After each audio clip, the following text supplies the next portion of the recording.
Hello friends, आज हम पढ़ेंगे होम साइंस का टॉपिक प्रसार शिक्षण पद्धतियाँ।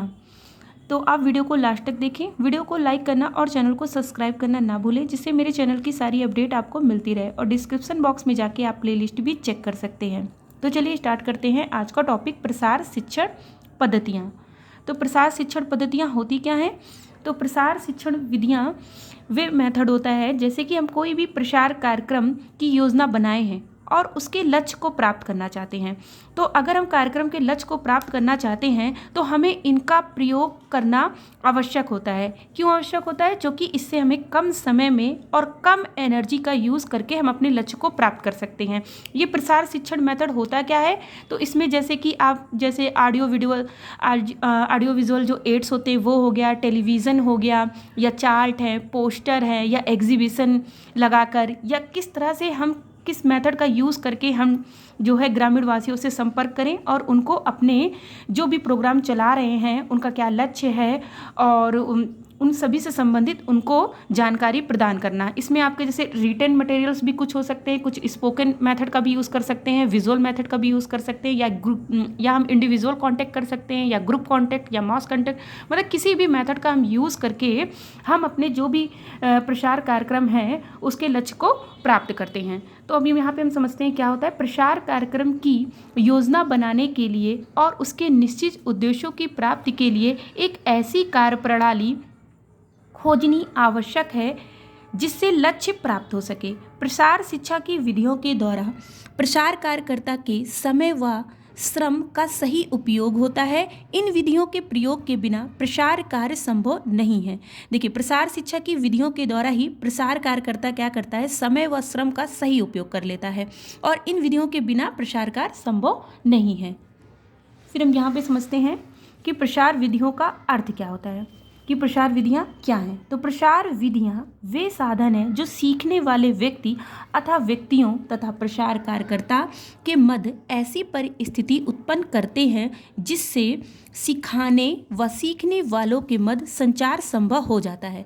मतलब हम कुछ सिखाना चाहते हैं और कोई व्यक्ति कुछ सीखना चाहता है, तो उसमें हम इन मेथड का यूज़ करते हैं। जैसे पोस्टर के माध्यम से उसको सिखा रहे हैं, या उससे डायरेक्ट हम मिलकर कुछ उसको सिखाना चाह रहे हैं, या उसके खेत पर जाके उससे संपर्क करके, या किसी भी तरीके से हम उससे कांटेक्ट करके जो हम सिखाते हैं, तो हमारे और उसके बीच में जो कम्युनिकेशन होता है तो वो किसके द्वारा संभव होता है? ये प्रसार विधियाँ जो होती हैं उनका यूज़ करने के माध्यम से ही यह चीज़ संभव होती है।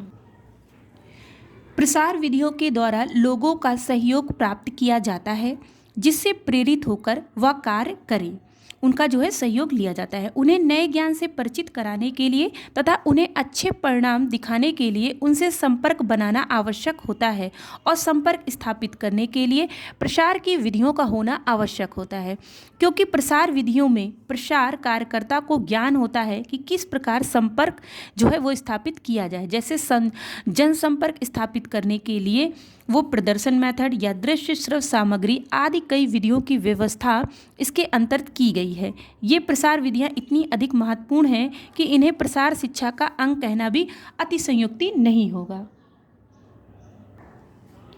यह डेफिनेशन किसके द्वारा दी गई है? ये एक्सटेंशन एजुकेशन से रिलेटेड ये डेफिनेशन कई बार पूछी जा चुकी है, तो आप इसे अच्छे से याद कर लीजिएगा कि ये डेफिनेशन किसने दी है। तो ये डेफिनेशन जो है एंस मेंजर की है, जिसमें इन्होंने बताया है कि प्रसार की विधियाँ प्रसार कार्यकर्ता के लिए उतनी ही आवश्यक है जितनी एक मैकेनिक के लिए मशीन, रिंच, पेचकस, घन और हथौड़ा आवश्यक है। तो आप इसे ऐसे याद कर सकते हैं कि ऐसा मंजर, मतलब एंस मेंजर, कि ऐसा मंजर तो हमने कई बार देखा है जिसमें कोई मैकेनिक है, तो मैकेनिक के हाथ में क्या होगा? मशीन होगी, रिंच होगा, पेचकस होगा, घन होगा, हथौड़ा होगा, ये सारी चीज़ें होनी ही होनी है। तो ऐसा मंजर हमने कई बार देखा है। तो ये डेफिनेशन किसने दी है? एंस मेंजर ने दी है। यहाँ पे एग्जाम में क्वेश्चन आता है कि प्रसारकर्ता के लिए निम्नलिखित ज्ञान का होना आवश्यक चाहिए, कि प्रसारकर्ता के लिए कौन कौन सा ज्ञान उसके पास होना चाहिए। तो उसे तकनीकी ज्ञान होना चाहिए, अथवा क्या पढ़ाना है इसकी पूरी उसको नॉलेज होनी चाहिए। नॉलेज ऑफ टेक्नोलॉजी की, कौन सी टेक्नोलॉजी का यूज़ करना है, किस प्रकार से ग्रामीण वासियों को अपने कार्यक्रम के बारे में बताना है और उनको वो समझ में भी आ जाए। दूसरा है शैक्षणिक प्रक्रिया की समझ, अथवा किस प्रकार पढ़ाया जाए। थर्ड है प्रसार शिक्षण विधियों का उपयुक्त ढंग से प्रयुक्त करने की कुशलता उनमें होनी चाहिए, कि जो भी मेथड यूज़ कर रहे हैं उसका यूज़ करना उन्हें अच्छे से आना चाहिए। ग्रामीण जनों के साथ कार्य करने में दक्षता, अर्थात समाज शास्त्र की समस्या का समाधान करना भी उनको आना चाहिए, कि जो भी उनकी समस्याएं हों उनको कैसे सॉल्व करना है ग्रामीणों की, तो ये भी उनको आना चाहिए। तो ये चारों ज्ञान प्रसारकर्ता के लिए आवश्यक होता है।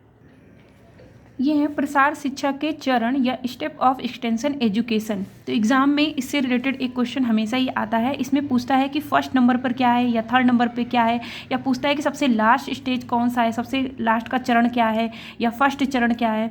तो ये कन्फ्यूज़न होता है, जो कि ये हिंदी में तो आपका फर्स्ट नंबर पे अटेंशन होता है, मतलब ध्यान होता है, फिर रुचि है जिसे इंटरेस्ट हो गया, डिज़ायर है इच्छा हो गया। तो ये हिंदी में तो मतलब इस तरह से इसका रहता है, फर्स्ट नंबर पर लिखा रहता है कि ये ध्यान होता है, लेकिन जब हम इंग्लिश में इसे याद करते हैं तो ये अटेंशन जो है सबसे लास्ट में जैसे लगता है, कि हमें ऐसे याद करते हैं ना, satisfaction, action, conviction, desire, interest, attention. तो ये याद करने में थोड़ा सा उल्टा सा लगता है, इस वजह से कन्फ्यूज़न होती है। तो आप इसे ऐसे याद कर लीजिएगा कि सक दी ए पे करती हैं, ए पे करती हैं। तो इसको एग्जाम में आप लिखिएगा, और जब ए लास्ट का जो है वो फर्स्ट नंबर का चरण है, तो ए ये फर्स्ट है, ये सेकंड है। तो इसे ऐसे याद रखिए कि जो इंग्लिश में हम लोग याद करेंगे तो उसमें जो सबसे लास्ट है वो फर्स्ट नंबर का है, ये फर्स्ट नंबर का है ए।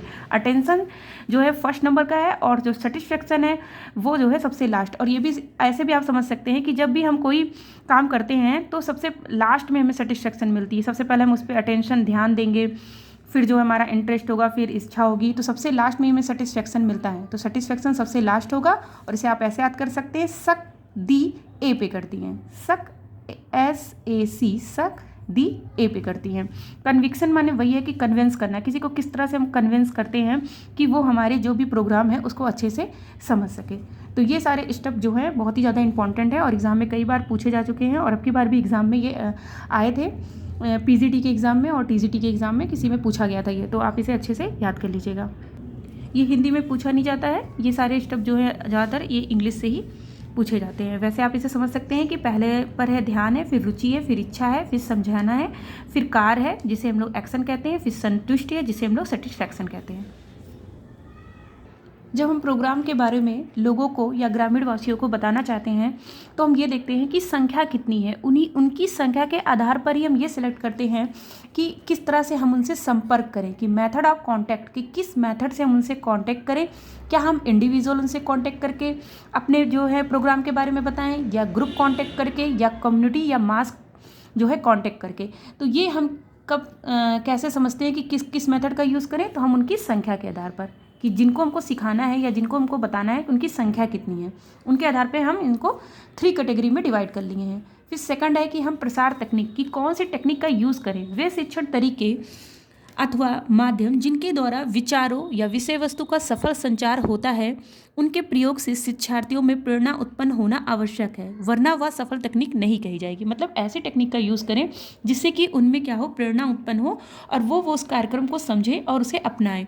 फिर है दृश्य श्रव्य सामग्री, सुनी तथा देखी जाने वाली जो सहायक सामग्रियां अथवा साधन होते हैं जो प्रसार तकनीक में सहायक होकर संचार प्रक्रिया को प्रभावशाली बनाते हैं।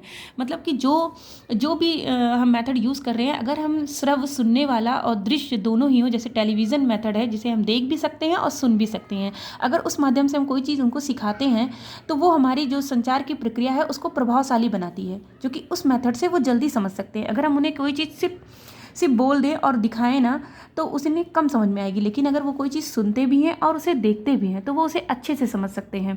तो इसलिए हम श्रव्य दृश्य सामग्रियों का जब यूज़ करते हैं तो ये भी ध्यान रखेंगे कि हम किस मेथड से उनको समझाएं। नेक्स्ट वीडियो में हम प्रसार शिक्षण विधियों का वर्गीकरण जो है पढ़ेंगे। तो आप वीडियो को लाइक करना और चैनल को सब्सक्राइब करना ना भूलें, जिससे मेरे चैनल की सारी अपडेट आपको मिलती रहे। Thank you.